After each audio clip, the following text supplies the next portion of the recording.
I'm going to give a little disclaimer up front. My allergies are crazy. I don't know why. I guess because it got warm so fast. So I apologize if I cough. AJ, I'll cover the microphone when I do that. Also, I am going to share as much as I possibly can. This is normally half-day training. So I'm going to give you as much as I possibly can. I'm going to talk a little bit fast, but because I want to leave time for you to ask questions. So if you have questions as I go, write them down. I'm going to pause a few different places and give you a chance to ask them. I did want to share that this summer, in the summer, we are going to do a half-day training for all the Better Together churches and anyone else who would like to come. So if that's something, if you listen today and you're like, okay, I want more, it is very much a hands-on how to give you every single thing you need to get started. I will give you all of my stuff and teach you everything I do completely. So I will share with you on the tables. You have there's some little QR codes. It's just a Google Drive folder. I thought that might be the most universal at this point. With a few of the resources I'm going to talk about today, and there is a spreadsheet in there where you can sign up if you would like me to let you know when we're having that summer training. So you can just go in and put your name, your church, email, and phone number on there. I didn't want to take time out of this to do that kind of stuff. So you can do that at your leisure, and then I will make sure that you know about the summer training. We're going to do that at Pure Heart. Like I said, it'll be like a half a day with lunch, and it'll be everything you need to do this, including how to run a homework planning meeting like we do. Not that it's anything high. Doesn't take high intelligence necessarily, but they're just some little tricks that make it all flow really well together, and that's what I want you all to have if that's what you want. So I am Erin Rathier. I am a native to the Valley. I was born at Luke Air Force Base and have lived in Peoria. My parents still live in the same house I grew up in on 91st and Peoria, and I have lived there all of my life except 1 year. God sent us to Seattle for 1 year, and then we came back. We loved the time in Seattle, although I cried every single day for 8 months because I missed my family and my church. I know it was ridiculous. Maddie would come in. This is my daughter, Madeline. She's my oldest. But she would come in and look at me, and then she'd turn around and go in the other room because I was crying again. So, okay, Mom. She was 12. But it was a good year, good growing year. But we're back in the Valley. I have been in ministry since I was 22 years old. God called me into youth ministry, and that's where I spent the first 22 years, was pretty much with children and youth. And then about 7 years ago, I took some leaders to a church in California. Some of you probably know about it, North Coast Church. Larry Osborne is the pastor, the founding pastor there. For youth training, and I learned something new, and it was small groups. And I came home, and then God said, okay, now we're going to do this. And I was like, oh, interesting. I don't like small groups, which I'll tell you about in just a minute.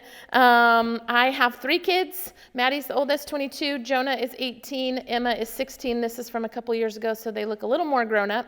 I've been married 27 years, and we have worked in the church most of our lives. My husband works for a company that designs security camera systems for Amazon, but he does anything I need and helps so much. He builds things, he creates things, he makes copies, he fills my water bottle, whatever. He's so supportive and wonderful. It has been a great time. Like I said, I started out in youth ministry. I was at a little Baptist church in Peoria, 91st and Olive, and I was there for about 15 years. I did a number of things. I was a financial secretary, preschool director, secretary of the church, moved into youth, all of that stuff. God called us out of that church, and we wound up at New Life Community Church with Heath Bottomley. I know a number of you know Heath. He was on staff there, and I joined staff. Again, was working with youth, young adults, children, worked on our extension campus in Surprise as a coordinator. And then God said, how about small groups, Erin? And I was like, well, that's interesting. Okay. I was always the staff person in trouble for not being in a small group anytime.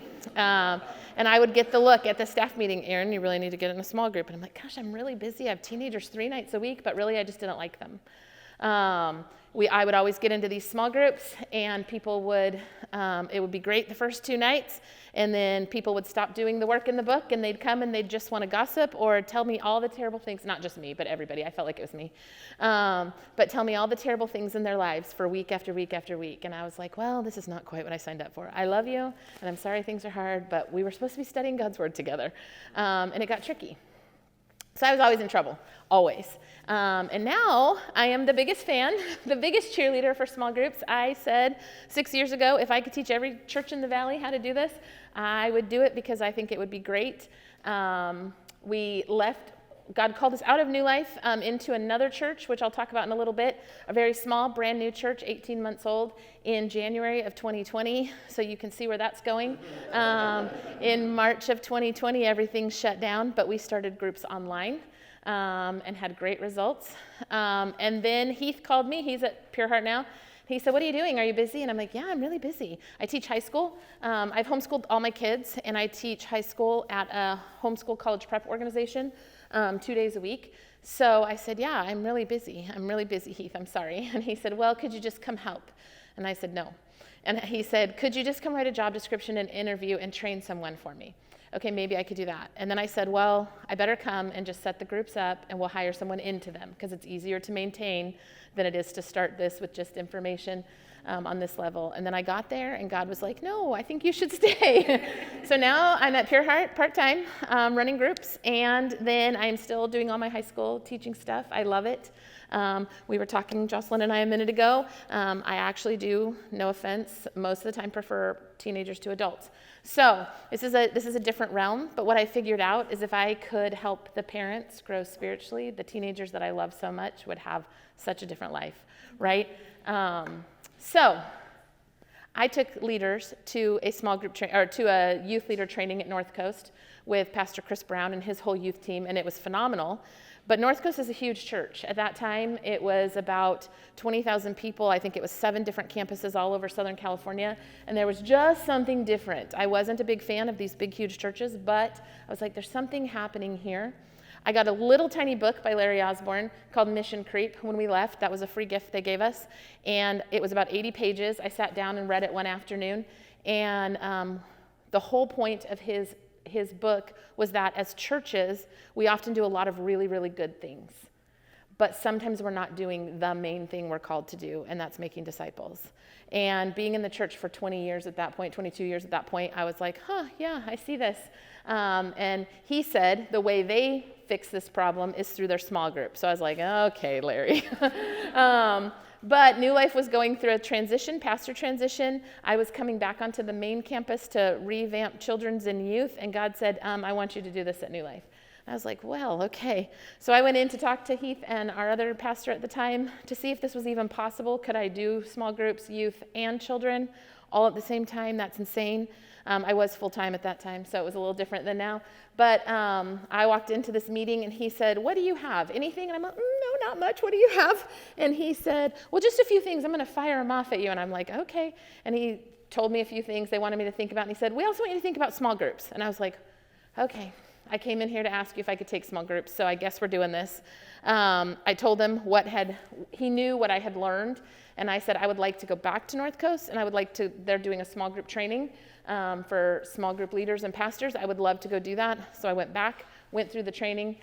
They gave us 2 hours at this training to work on our own and make a plan. I was by myself. Most people were like the small groups pastor and the lead pastor or other people. So I called them. I said, can either of you talk, because I need to know. I was a mom of 3. The youngest was 7. If I had 2 hours in Southern California and we weren't going to do this, I was going to read my book and sit out in the beautiful weather, right? I wasn't going to work on plans. So I said, are we doing this? Because if we're doing this, I'll work on all these plans. My contingency for them was, if we can do this just like they tell me, then let's do it, because I don't have time to make this our own. We're going to be revamping 3 areas. I don't have time to say we're going to come up with a whole new plan. And they were like, no, we love it. Let's go for it. So that's what happened. I came back to New Life. The church was 27 years old, 500 people, 500 adults in the church at the time. We launched small groups. We had about 7% of our church in small groups at that time. We launched small groups. Within 5 semesters, we had 65% of the church in a small group. The church had doubled in size because Larry Osborne's whole thing is that we need to close the back door. A lot of times we do all these big events that open the front door of the church really wide, and we bring a lot of people in. And this is what happened in his first 5 years of ministry. But he said he realized people were just leaving out the back door. And so he wanted to come up with a way to shut the back door. And so that's where the book Sticky Church comes in. I don't know if you've ever read that. It is a really great resource about these groups and what they did in his church. A lot of things that I'll touch on today, I'll tell more in the half-day training that I then saw happen. Almost every single thing Larry said would happen in his book started happening at our church. Little things like people getting connected, husbands and wives praying together for the first time, the assimilation process happening through groups, because if I invite you into my group, I'm going to be invested in whether you're in church and whether you know these things. In my own group, we had a young couple join the second week they attended church. We were having signups, and they joined our group. They came in, we found out they were engaged, or they were dating, but he was not a believer. And she said, if we're going to go any further, you need to meet Jesus and you need to go to church. She's a small little blonde white girl, was going to a black church in town, and he went one time and said, I'm not going back. They were very charismatic, and that just freaked him out. And so they decided to try another church in the valley. New Life was non-denominational, not quite as rowdy on the weekends, and he felt a little more comfortable. They got in our group. He met Jesus in our group.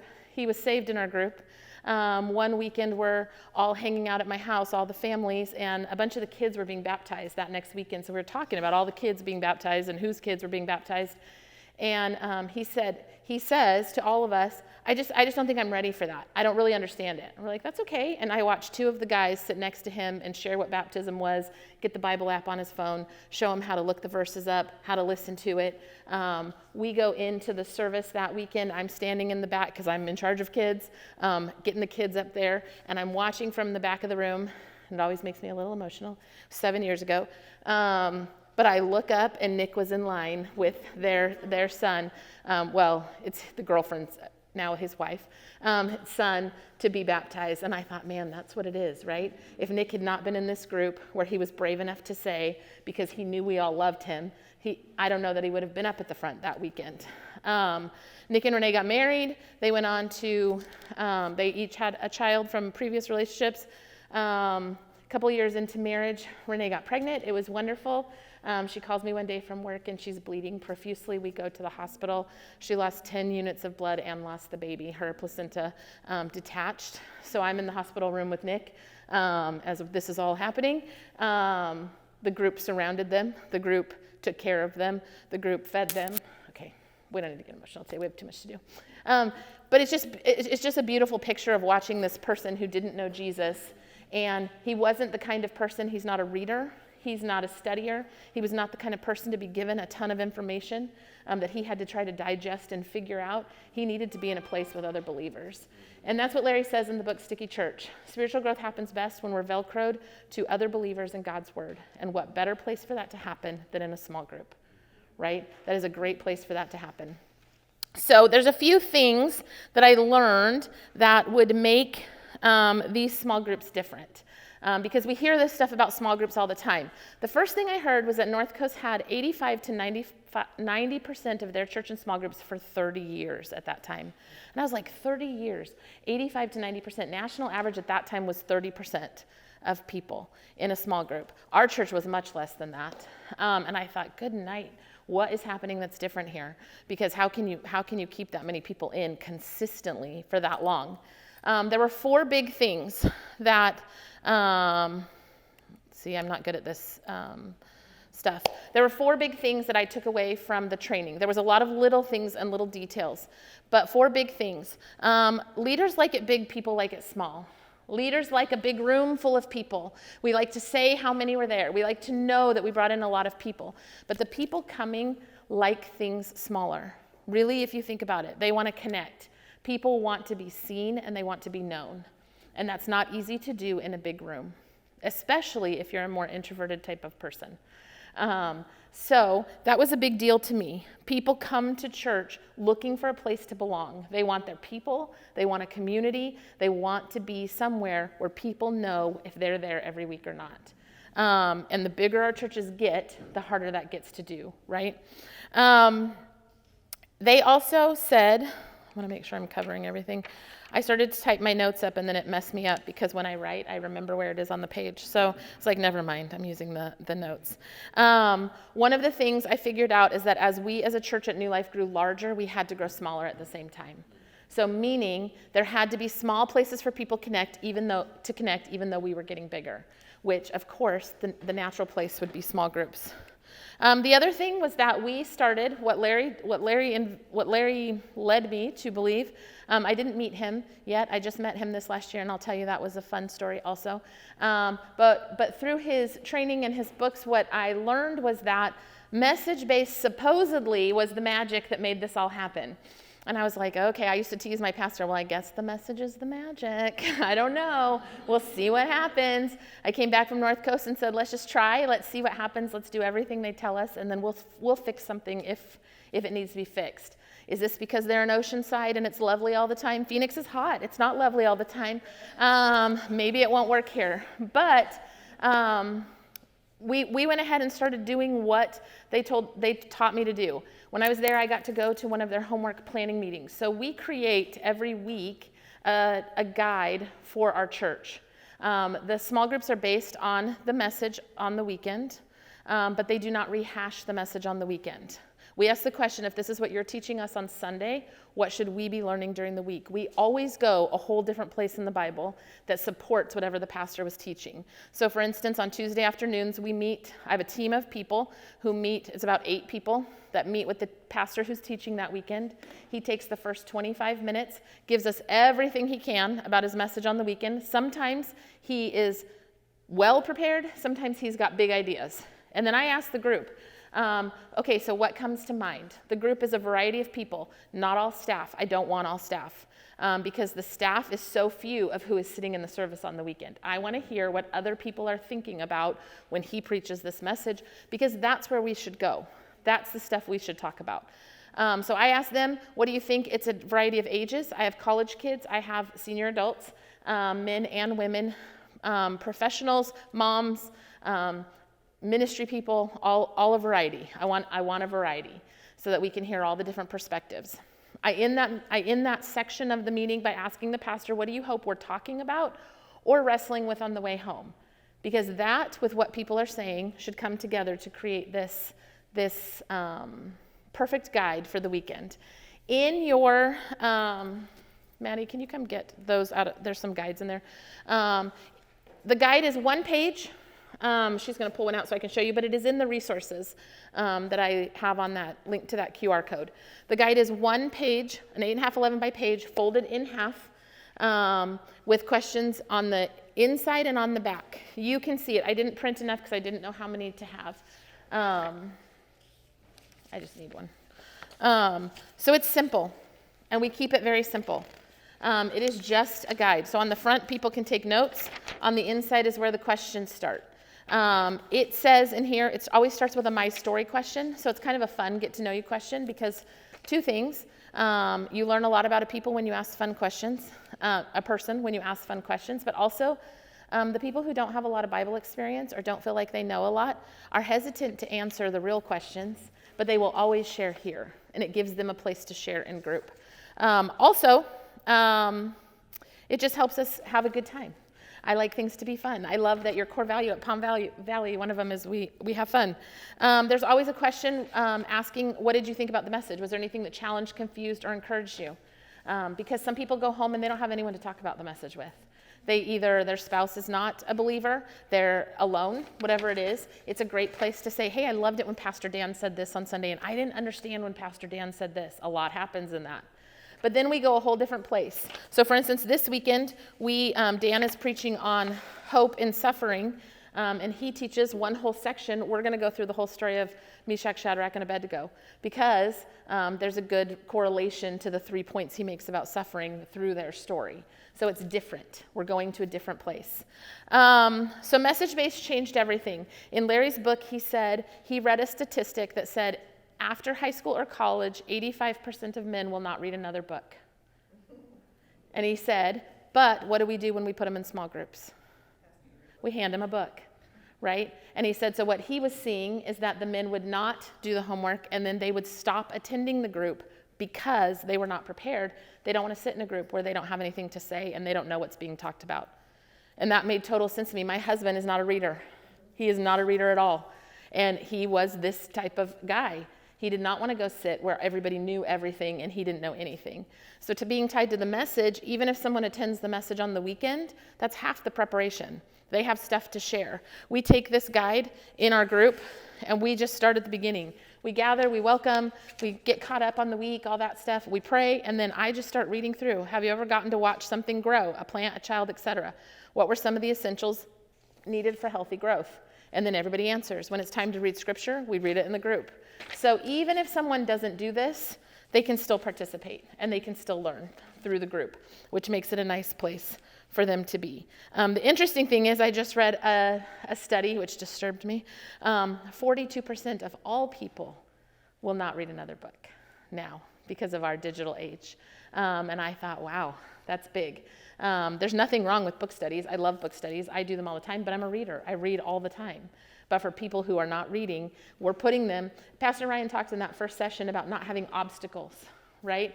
And I thought instantly, this becomes an obstacle to spiritual growth or to what we're calling the discipleship process if we're depending on people to be able to read a book or be willing to or want to or find the time to. Does that make sense? So message-based was the second one. The third one that really makes a big difference is every single weekend the pastor points to the small group homework from his message and the homework points back to the pastor. So the first question is always something like, this weekend Pastor Dan preached on or taught us that or said something like that.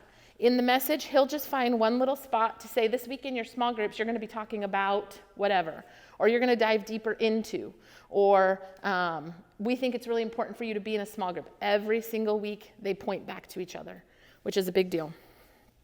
I will say, you lead pastors, everybody in your church wants to do what you tell them to. They want to follow you. That's why they're there. So when Dan says from the stage, this is what we're going to do in crews, that makes everybody want to be there, want to be in a crew. The other thing that North Coast shared was that they really understood that people generally will only commit 2 hours a week to church. Families are busy. You all know this. We know this very well. 2 hours a week. So if 1 hour a week is the service, what do we want the second hour to be? We choose that by what we put in front of them. And so one of the big things they really impressed upon us was that we need to not have things compete with small groups during small group semesters. We run on 3 semesters a year. We follow the school year. We start in late August here because Phoenix, we start school early August. Other places you start later. But here, we start late August, give the families a couple weeks to get back in the habit and the routine of school. We start small groups. We go all the way till the week before Thanksgiving. We take from Thanksgiving to New Year's off. This gives leaders a break, which is really good.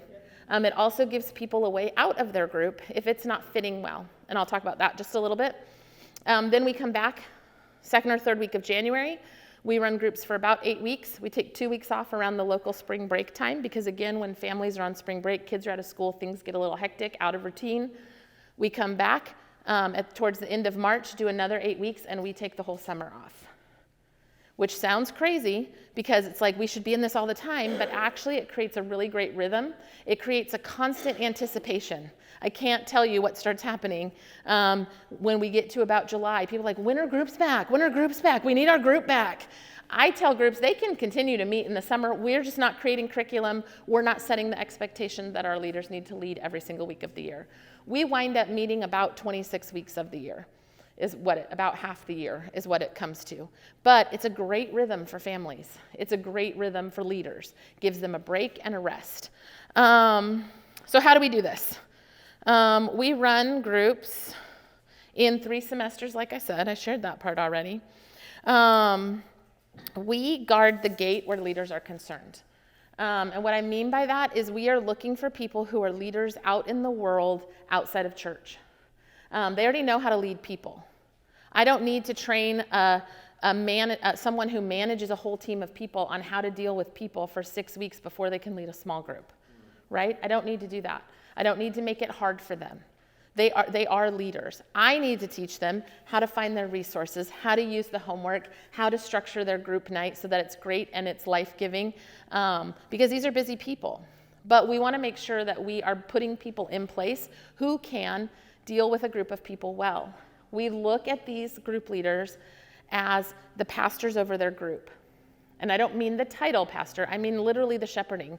We now at Pure Heart, we're a church of on campus on the weekends, about 2,000 people.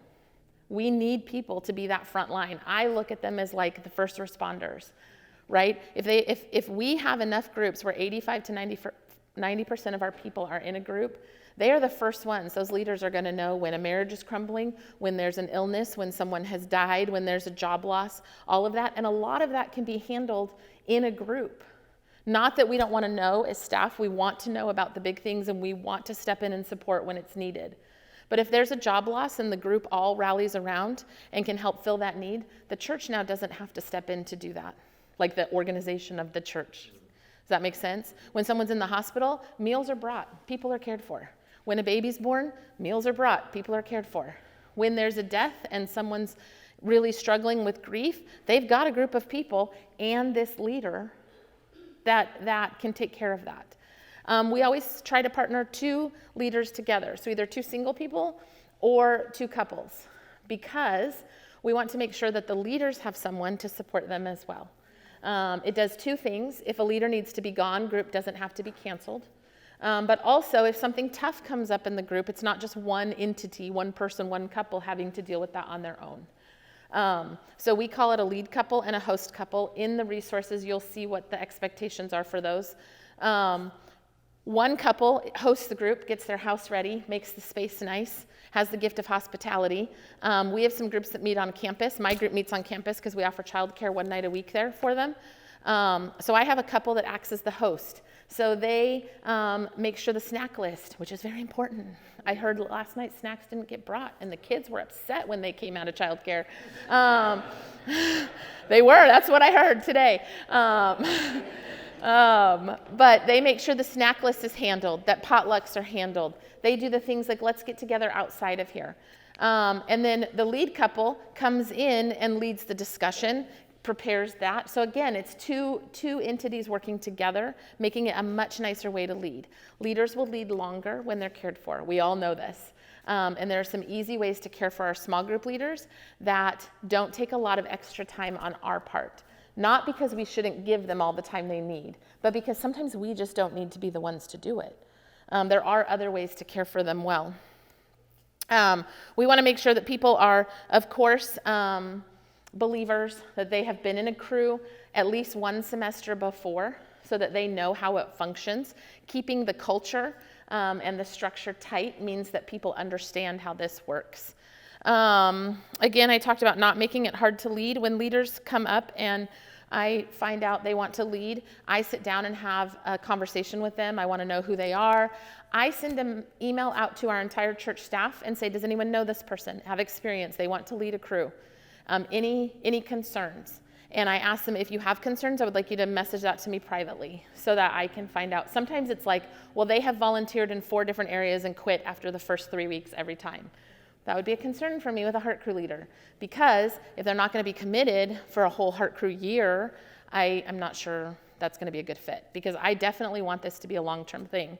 Once I determine they're great, I ask the leaders, what day and time do you want to meet? A lot of them will say, well, what day do you need leaders? And I say, no, I need to know what works best for you and your family, because whatever works best for you is what's going to help you lead longer, and I'd rather have you lead longer than fill this little pocket that I don't have a leader in. And it works well. There's always people that need different days and times, so it doesn't matter. We have groups Sunday through Friday currently, some Sunday afternoon, some Friday night, and everything in between. That's my big thing, especially with leaders, is I just do not want them to have a hard time leading. I want this to be easy as possible. Yes, sir? Do you keep the same groups for all 3 semesters during the year with the same leader couple in place, or do you like to switch it up? So how semesters work is at the beginning of each before each semester, we have 2 weeks of signups. I'm answering your question. I'm just going to give you the whole picture because I know the questions will come up. That was going to be my next question, is on-ramps. Yeah. So we have 2 sign-up weekends before the semester starts. So the 2 weekends before the August semester starts, we'll have sign-ups, a big deal out on the patio or in the lobby. Here in August, we don't want to be on the patio, but out in the lobby, we make a big deal. And we want everybody to get in a crew. We tell them groups remain open for the first 3 weeks. We do this because we want people to find the crew that fits them best. I train my leaders as, listen, I don't fit with everyone, you don't fit with everyone. So we have to understand that everyone's not going to fit with us.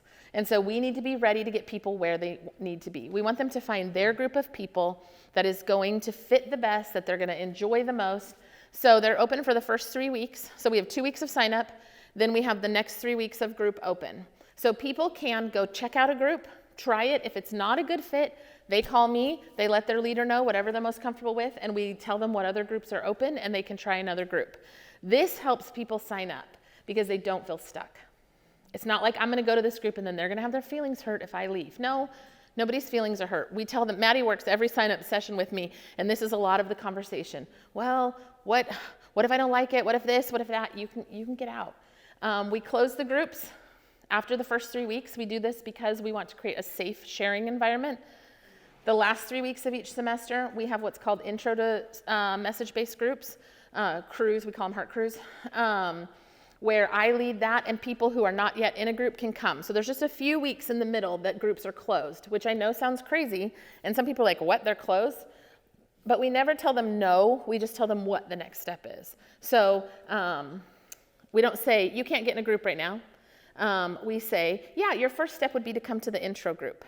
And then we have signups for the new groups. I let the intro group have the first choice of open groups for the next semester. At the end of each semester, people are given a feedback form. Everybody does a feedback form. We ask the question, do you want to stay in your group? Do you want to try a new group? Do you want to take a break from groups? So again, easy, a lot of off-ramps, one way in, lots of ways out. So group leaders stay.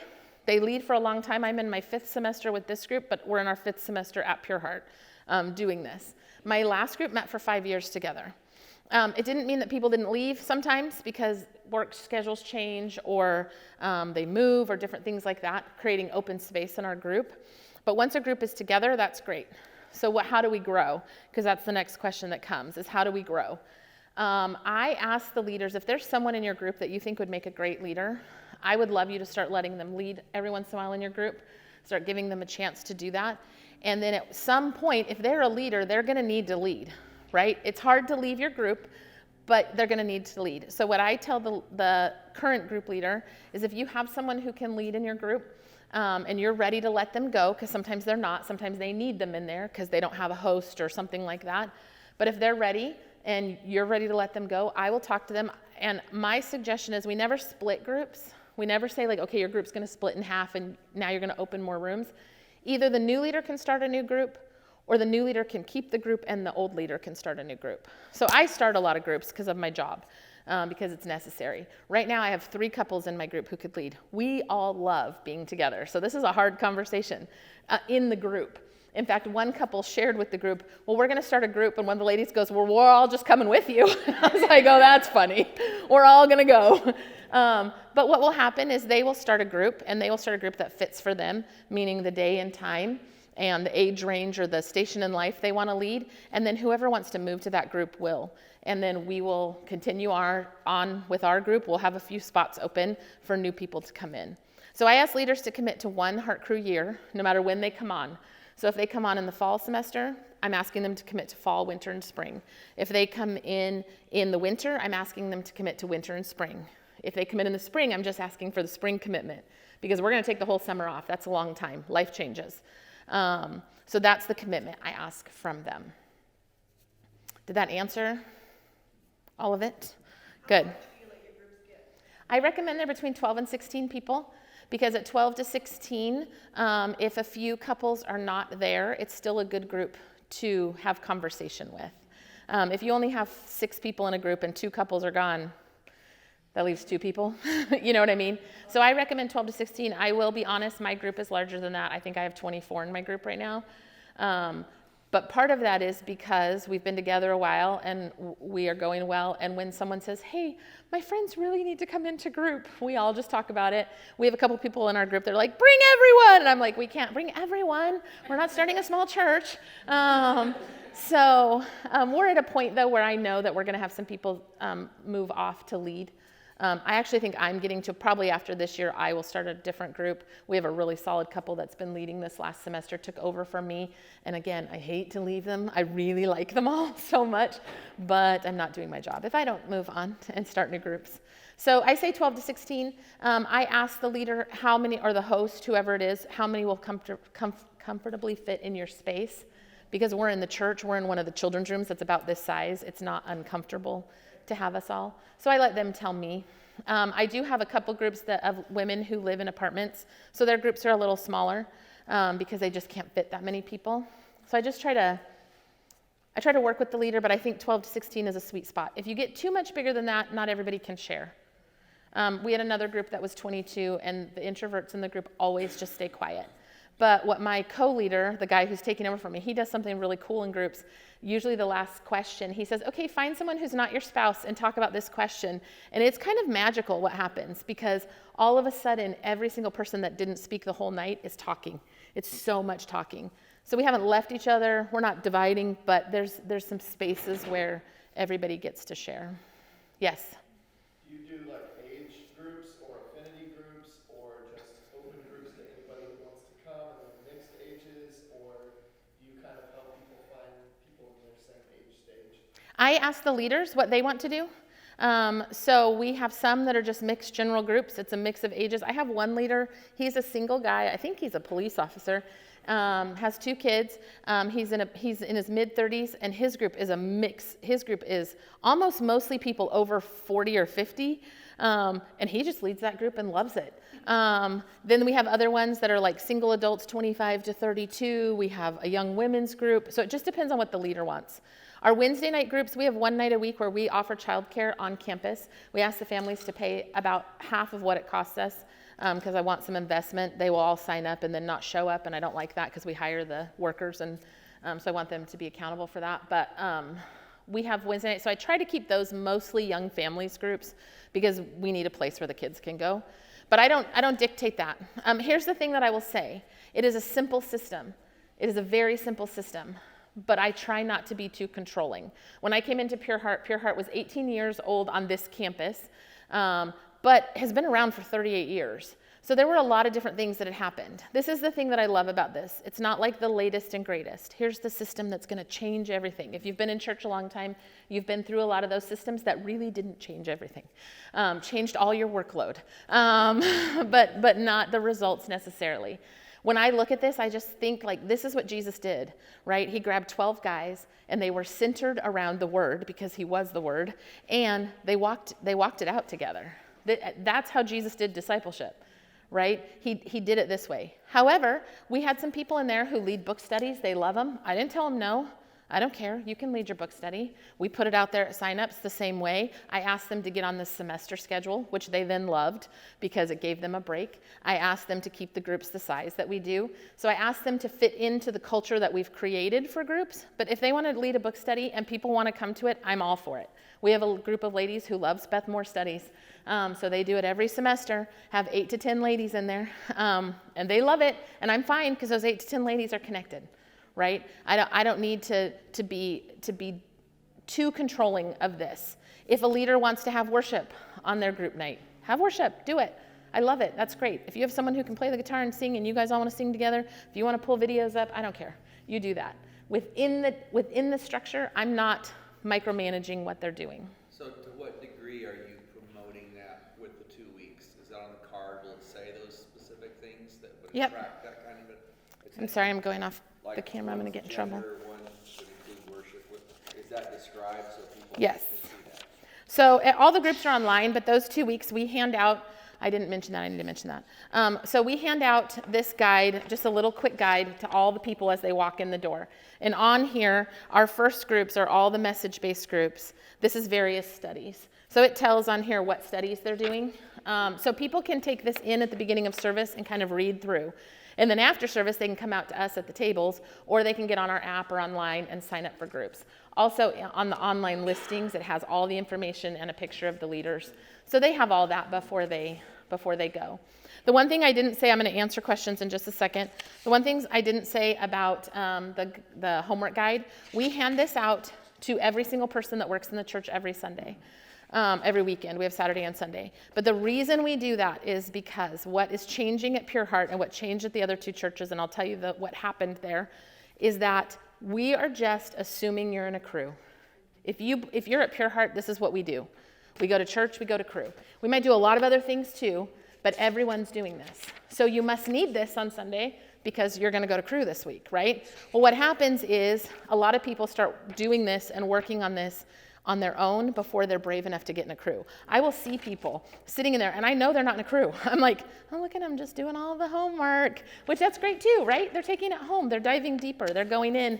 But eventually, they wind up in a crew because they're like, well, now I want to talk about this with people. I don't want to do this on my own. So this gets handed out every single service, every single weekend to every person during the semesters, which is a lot of printing, but it's worth it. Okay, questions? Yes. Does your pastor work with you to plan like 3 8-week series that coordinate perfectly with your small group things? Or No. it's just randomly like we could be doing 2 or 3 different series during the course of those times, and whatever the message is, that's what the small groups are doing, and we just make it fit? Yes. We don't plan it according to the small group semesters. We might someday, I don't know. We're talking about a volunteer series, which I think would be really great within a semester if that all happened, because we could have a lot of really good conversations and present opportunities through the small groups. It would just help the whole push for volunteers if we did it together. But no, wherever we're at, we just jump in.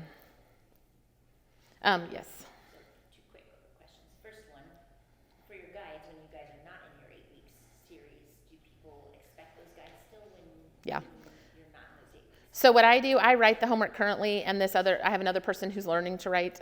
What I do when we're not in session, I just call it like a food for thought thing. It's a half page front and back with just some further study. So it's not quite as involved, but they get something that they can take home and work through, because they do. They're like, wait, where are my notes? Where are my notes? Like, they're coming, I promise. So yes, we do a little one. And then the groups that choose to continue meeting can use that if they should. Yeah, it's not as big as this, and I don't send leader guides out and all that stuff, but I do provide something. Okay.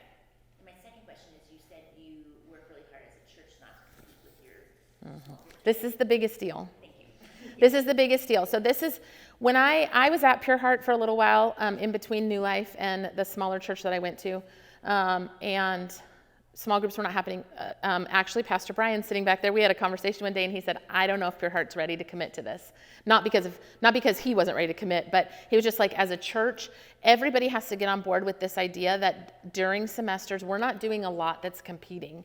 Meaning we're not having other events that will take people away from their crew. At the smaller church I was there for 3 years, and the second year, they kind of started drifting back to having all these events. What started happening is crew attendance started dropping, and crew participation dropped. And so you do have to be very careful during those semesters that you aren't offering so many things that when people have to pick and choose, they're not choosing crew. And it's a little bit hard, because this is not the biggest, most exciting creative endeavor, right? Being a youth pastor for so long, we get to do all these really super fun creative things, and I know a lot of us get into this because we like that stuff. But the results are consistent. I want to share that just a little bit before we answer more questions. The first church I did this with was 25 years old, 500 people. I've done this in 3 churches, and now we started on our extension campus. The results have been exactly the same, which is crazy to me. Crazy. We start out first semester with 25 to 30% in crews. Second semester, we moved to 50%. Third semester, we're at about 60. Fourth semester, we're about 65 to 70. And by semester 6 or 7, we're hitting 80%, which is nuts. And it doesn't matter the size of the church. This is what was crazy to me. Second church I told you was 18 months old, 100 people in it. COVID hit. How does a church like that survive a pandemic? I don't know. Their first bunch of people who had planted were kind of wearing out and moving on, and they were in this transition time. Pastor and I talked. I had only been there 2 months, but my friend kept saying, are you going to tell him? Because he kept mentioning Small groups. He didn't know what I did. I didn't tell. We were hiding. I was like, we're an average church-going family. You all know this feeling. But he said it like 4 times, and I'm like, no, if God doesn't open the door. And she goes, what door do you need open? He's mentioned it 4 times. So finally I was like, hi, Eric. I do this thing. If you're interested, I'd be happy to talk. And he's all, yes, please. So we talked in February, the end of February, and then March, COVID hit and shut everything down. And I just started thinking about it. I thought, how does a church like this do this? How do you go online, or how do you just stop meeting when it's like this small, this new? This church will just disappear. And so I called him and I said, Eric, let's talk, because I really think we need to figure out a way to do these online. This was before Zoom offered all their free stuff. So we got together and we're like researching Google Hangouts and all different like online platforms, because they didn't have a lot of money either. We started groups online. We had 116 people in groups the entire time the church was shut down. We had 5 families join the church before they ever set foot in a service, because they were connected in a group on Zoom. Of all places. And then Pure Heart, it's been the same thing. Like I said, 18 years on this campus, but from the inception, 38 years. When I got there, there were 300 people doing Rooted. And there were a few heart crews out there doing some stuff. But again, first semester we launched 35% of the church. We went to 52%, then 60%. Where we grew. I will take the average weekly attendance every October to base our goals, because the influx at school time kind of dips down, but we haven't hit the drop off at the holiday time when people are in and out. So October is a good month for us to gauge that. We grew from 1,500 to about 1,670 between the first 2 Octobers that I was there, and we still went up to 65%, having grown as a church and then grown in numbers of crews. This semester I wanted to be at 85. I don't know if I'm going to hit it. It's going to kill me if I don't. But we're just moving. Even since October, we've grown another 400 people. On the weekend services. But what's happening is when you shut the back door, this is what happened in all 3 churches.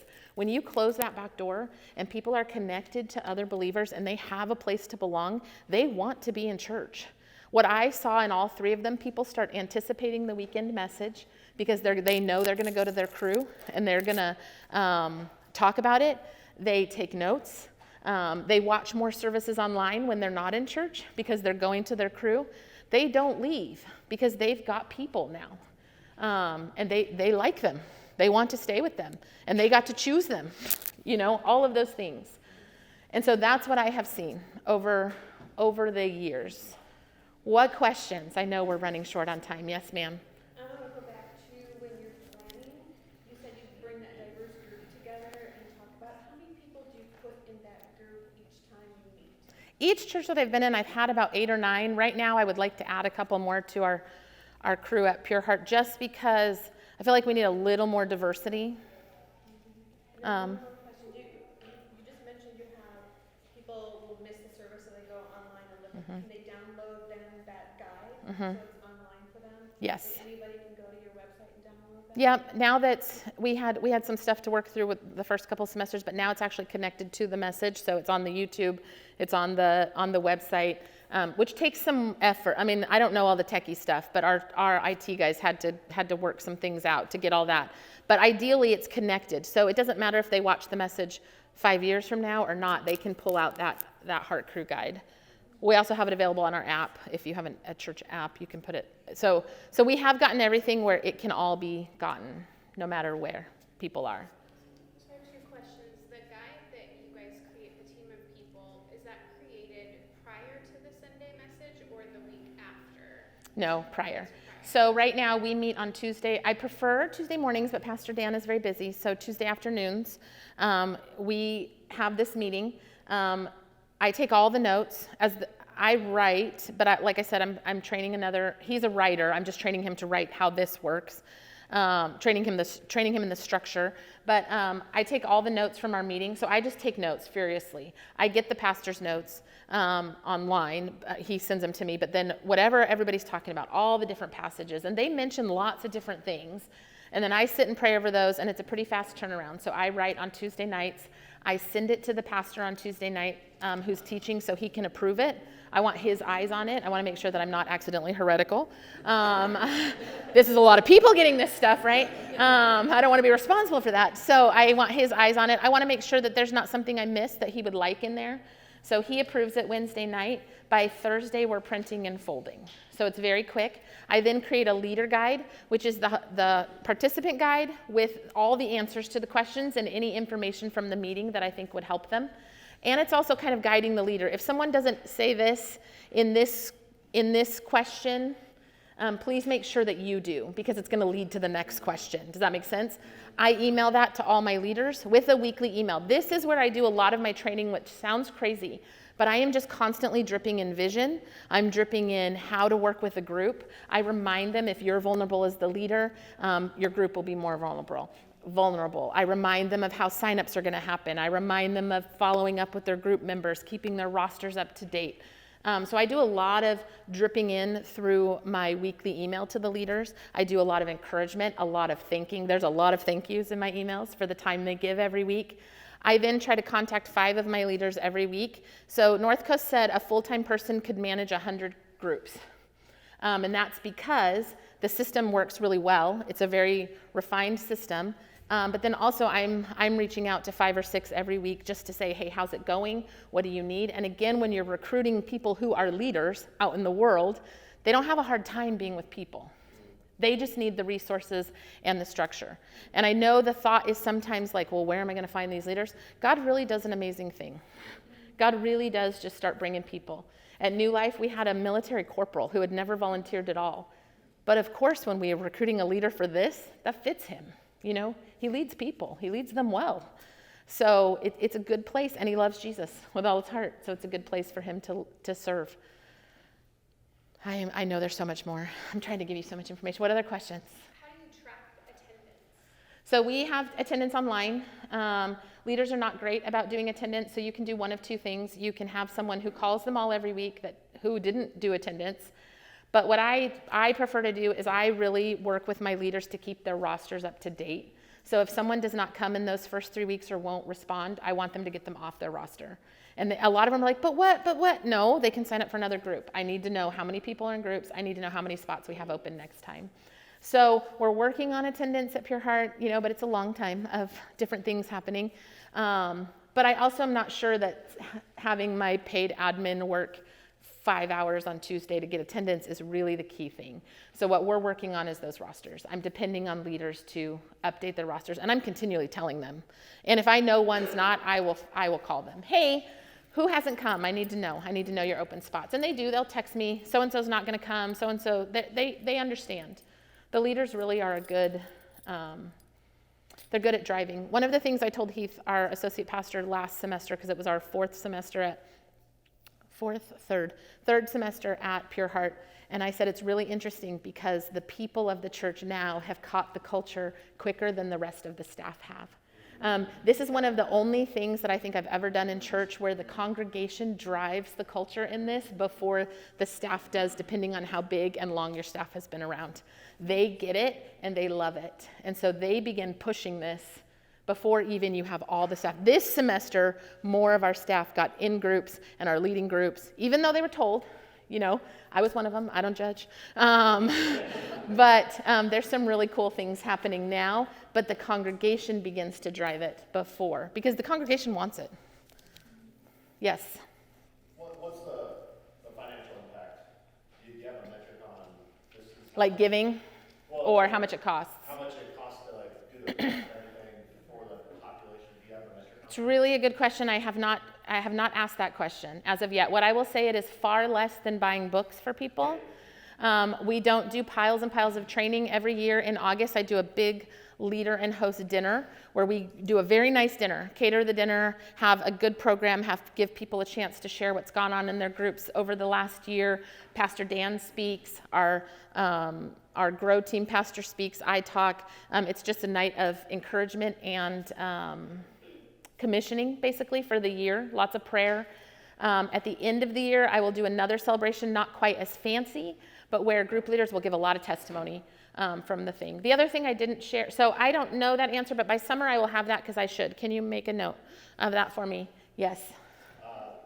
take you've done a lot of these trainings before with Yes. the churches. We're a church plant getting ready to actually launch this Sunday.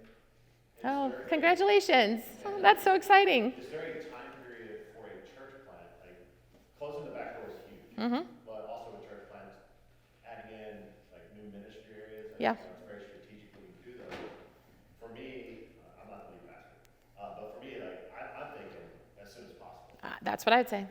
But is there, have you seen a time period of like no later than or no sooner than implementing this? I don't think so. I think wherever you're at, it's the time. I think people want to be connected. And I think you're right. In a church plant, I was just talking to Chris Moore. He's planting a church in the Valley. He comes from Pure Heart and he's planting a church. And I was like, Chris, what are you doing about groups? He goes, I need to get them done, Erin. And he said, when do you think I should do them? And I'm all, whenever you can get leaders. That's what I think. 5 minutes. We don't have much time. I wanted to say I am going to be here for lunch. If anyone wants to talk, I would love to talk. I know it's a lot of information.